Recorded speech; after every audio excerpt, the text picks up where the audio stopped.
There are people in this world who seem immune to chaos. Scandals swirl, cameras flash, headlines scream, and yet some individuals just glide through it all, calm and untouched. We've all seen it. A crisis erupts, fingers point in every direction, and somewhere in the middle of the storm stands one person who looks like they haven't even broken a sweat. It's almost unsettling when you think about it. Because staying that composed, under that kind of pressure, isn't natural. It's a skill. And Edoardo Mapelli Mozzi has turned it into an art form that he married into one of the most scrutinized families on the planet. He stepped into a world where your breakfast choice can become a tabloid story, and where a single photograph can rewrite your entire public image overnight. And somehow, through all of it, he still manages to feel like a mystery. That alone makes him worth talking about. But the deeper you dig into his story, the more you realize the mystery is the whole point. Before Beatrice, before the royal headlines, before any of this, Edoardo had already built a life entirely his own. He was in a long-term relationship with architect Dara Huang. Together they had a son, Christopher Wolfe. From the outside, it looked like a modern, successful partnership. Two ambitious, driven people building something meaningful together. They balanced demanding careers with family life, and by most appearances, they were making it work. But relationships are rarely as simple as they look from the outside. And then it ended. Quietly. Without much public drama. Without ugly statements or bitter headlines. Just, over. And the way it ended, or rather the way it didn't explode publicly, told you something important about the man at the center of it. Because what came next? Nobody saw it coming. Within a surprisingly short time after that separation, Edoardo was being linked to Princess Beatrice. Overnight, a businessman that nobody outside of luxury property circles had ever heard of became one of the most talked about men in the British press.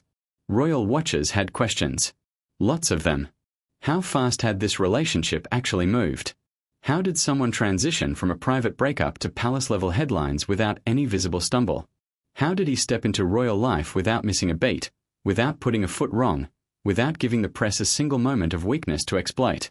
And why, despite all the scrutiny that came crashing down on him, did absolutely none of it seem to rattle him? Those questions were asked loudly when the relationship first went public. And quietly, persistently, they never really went away. To understand how Edoardo handles pressure the way he does, you have to go back further. You have to understand where he came from and what shaped him long before royal life ever entered the picture. He grew up surrounded by influential people, business figures, individuals accustomed to living under public attention, managing reputations, and navigating the kind of social environments where one wrong word can cost you everything. Reputation wasn't just important in that world. It was currency. It was armor. It was the difference between thriving and being quietly pushed aside, and the lesson he seemed to absorb early, almost instinctively, was this: when things get hard, how you carry yourself matters just as much as what you actually do. Maybe more. Think of a pilot guiding a plane through severe turbulence. The passengers are gripping their armrests. Some are genuinely terrified. But the pilot stays calm, focused, measured. Not because there's no danger, but because panic doesn't solve the problem. It only makes everything worse. That calm is the job. Edoardo learned that lesson young. He internalized it. And it became the foundation of everything that followed. His career in luxury property development earned him real, tangible success. A growing portfolio of high-end projects. An expanding professional profile. A reputation as someone who understood both the creative and commercial sides of a demanding industry. He built something genuine. But success in that world also invites scrutiny.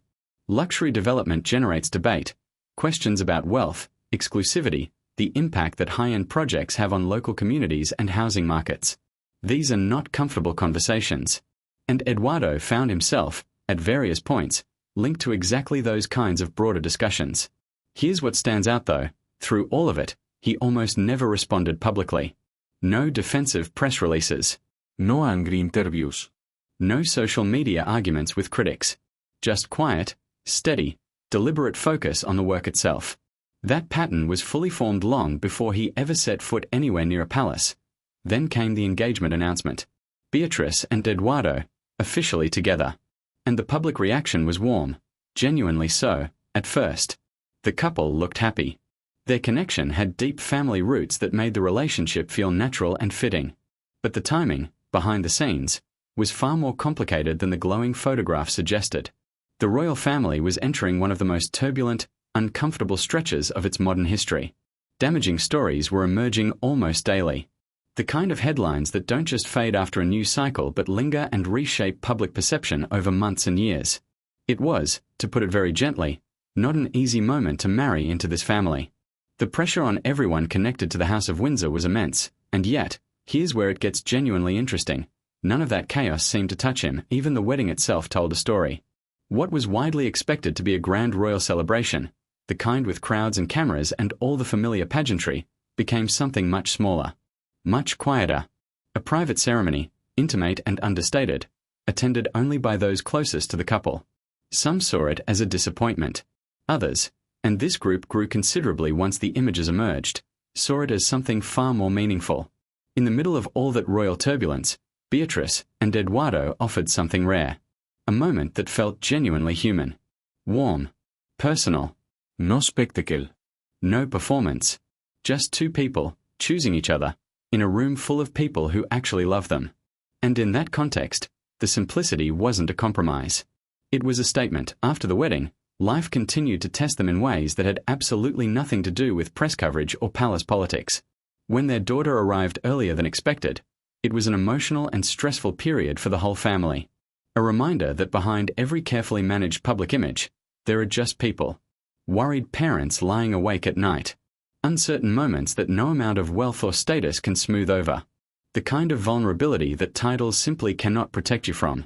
For observers who had only ever seen Eduardo in polished, composed public settings, at events, in photographs, always perfectly put together, that chapter revealed something different. Something unguarded. Something real. And for many people, it made him more human than any interview ever had. But even after that, the questions kept coming.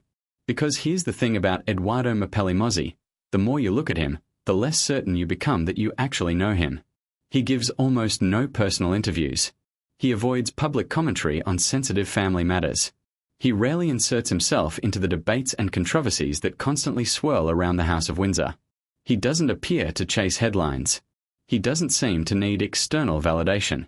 And in an era where almost every public figure feels enormous pressure to constantly respond, react, clarify, and explain themselves, often within minutes, that sustained, deliberate silence is more than just unusual. It's striking. Is it confidence? Is it strategy? Is it discipline built over years of navigating high-pressure environments? Or is it something more calculated, a careful, intentional choice to remain just opaque enough? That people can never fully pin him down? That depends entirely on who you ask. And the honest answer is that nobody outside his immediate circle truly knows. Some people see his restraint as genuinely admirable. Smart, even.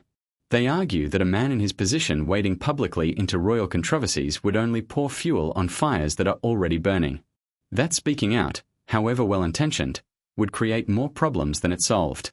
That the smartest move, sometimes, is simply to say nothing and let the storm pass. Others see it very differently. They wonder whether staying quiet while those closest to you face intense public criticism is really a form of support at all. Whether silence, in certain moments, becomes its own kind of statement. There's no clean answer to that. The debate is genuine. And that ambiguity, that inability to land on a definitive verdict, is a big part of what makes him so endlessly compelling to royal watchers. What is clear, and what nobody seriously disputes, is that Eduardo entered royal life with something many people in his position simply don't have, an identity that existed long before any of this began. A career with real substance. A professional reputation built on his own work. A life that wasn't constructed around the monarchy or defined by proximity to it. That independence gives him something genuinely valuable: distance. A degree of separation from the machinery of royal life that most people connected to the crown simply don't enjoy. He's not a working royal. He's not expected to represent the institution in an official capacity or to show up at ribbon-cutting ceremonies and diplomatic engagements. His primary obligations are to his family and his business. He operates in a different space entirely.